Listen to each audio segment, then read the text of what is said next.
চাঁদের আলোয় যেমন শালুক ফুল ফোটে, তেমনি হরিনামরূপী চাঁদের আলোয় মঙ্গলরূপী শালুক ফুলের বিকশিত হয়।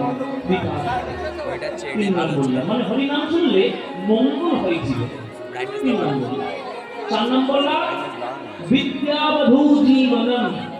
বিদ্যাবধূর জীবন সর্বোচ্চ কীর্তন।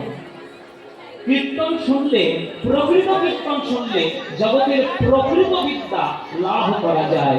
যে প্রকৃত বিদ্যা লাভ করতে পারে তার জগতে অন্য কোনো বিদ্যার প্রয়োজন হয় না।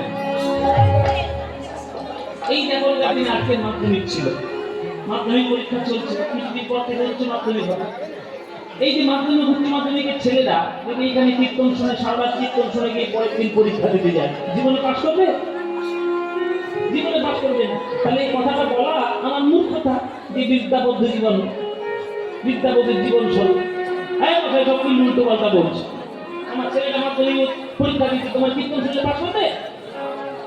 শোনো, কীর্তন শুনলে হয়তো মাধ্যমিক উচ্চ মাধ্যমিক পাস করতে পারবে না, কিন্তু জীবনের পরীক্ষায় সে অনেক বেশি পাস করতে পারবে।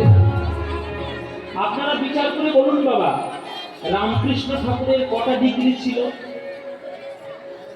কটা ডিগ্রি ছিল? আর মুকেশ আম্বানির কটা ডিগ্রি আছে? হ্যাঁ, আমরা যদি বিদ্যা নিয়ে বিচার করি যে বিদ্যাই হচ্ছে শ্রেষ্ঠ, তাহলে রামকৃষ্ণের কটা বিদ্যা ছিল? যে রবীন্দ্রনাথ ঠাকুর তিনি আমরা গবেষণা